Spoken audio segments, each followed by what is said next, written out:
Hello and welcome to the first video. I was inspired by a content creator on YouTube to start producing instead of consuming. So this first video I decided to do about a book which I'm consuming at the minute, City of God by St. Augustine. And the notion that I want to talk about in this video is the devil, and particularly it's this notion of the fallen angels and the relationship to truth and righteousness. So Saint Augustine writes about the devil. He mentions the words of our Lord.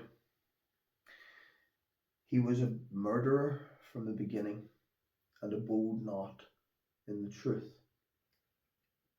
Okay, so he was an angel,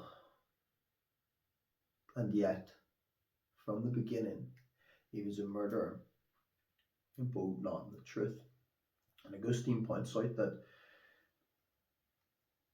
the only way to live in righteousness as the angels, as we are promised, the saints will be like the angels in righteousness and eternal blessedness. The only way to be in this state is by a pious submission to the state of things as they are. So Augustine writes that for the dominion of the Almighty cannot be eluded, and he who will not piously submit himself to things as they are proudly feigns and mocks himself with a state of things that does not exist.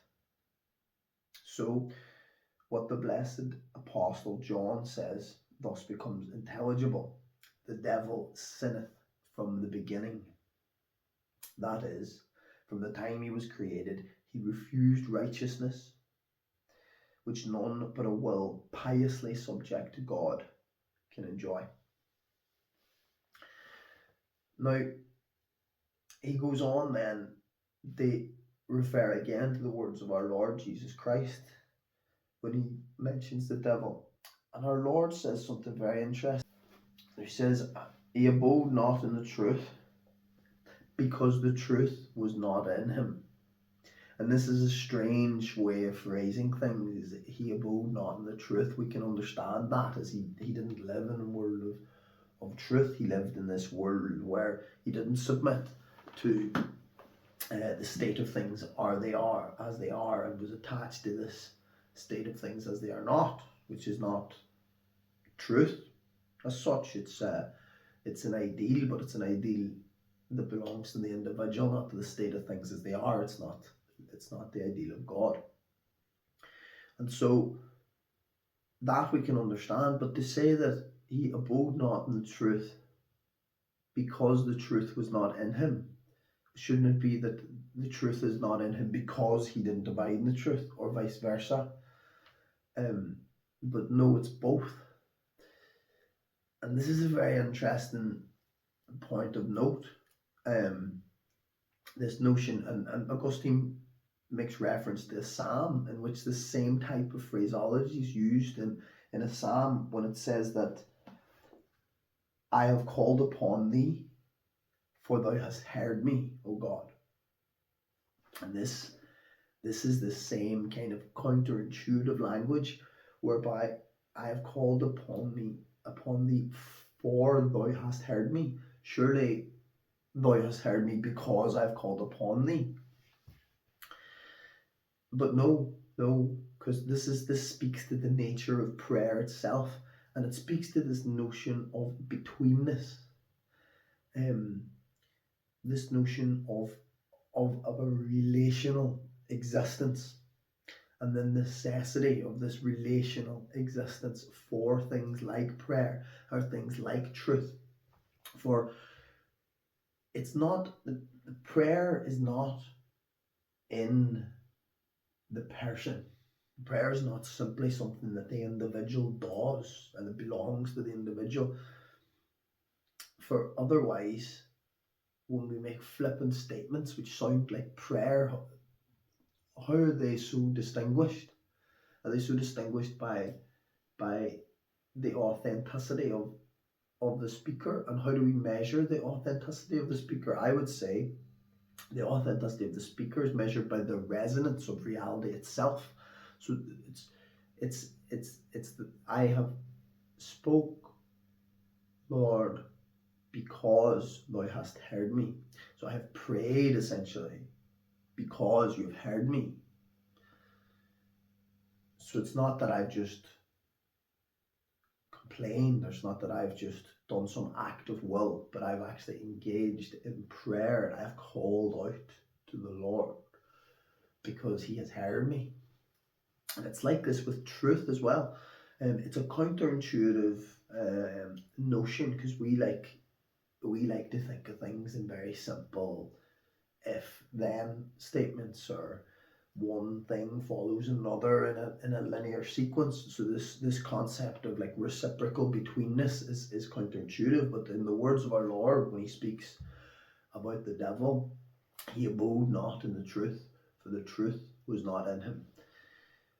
This really speaks to me, because abiding in truth is something we aspire to as Christians, and to abide in the truth,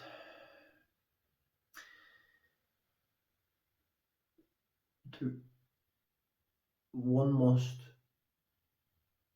have the truth in oneself. So one must embody truth in order to accept the world as it is.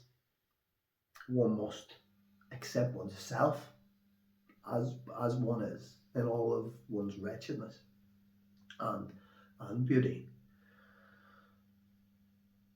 And in so doing, embodying the truth, one equally then abides in a world of truth. This is what the devil does not do, and this is the nature of the fallen angels, that they don't live in this righteousness. They're closed off to righteousness. It's foreclosed. It's a foreclosed possibility to them, because they won't. The only way to access this is by, in Augustine's words, a pious subjection to the will of God. Now, this sits perfectly in alignment with like Eastern Buddhist teachings, like Zen Buddhist teachings, and Neoplatonic ideas of the oneness, and this is the sense of acceptance of the oneness. It sits well with that as well, and I find that that's a more comfortable concept for modern materialists to grasp for some reason, but it doesn't have this connotation of submission, which the Christian theology comes along with, that we're speaking about right now. So I have prayed, for you have heard, and I abide in the truth, for the truth is in me. And it's this reciprocal relationship that we have with God, with reality itself, in things such as prayer and truth, is where these come to manifest, where they're fully embodied. I'll leave it there for now. There'll be more on St. Augustine. It's a big book. It's 800 pages long, and I read very slowly. So there'll be plenty more about Augustine that I'll look forward to sharing with you. In the meantime, take care, and if you've made it this far, thanks for watching.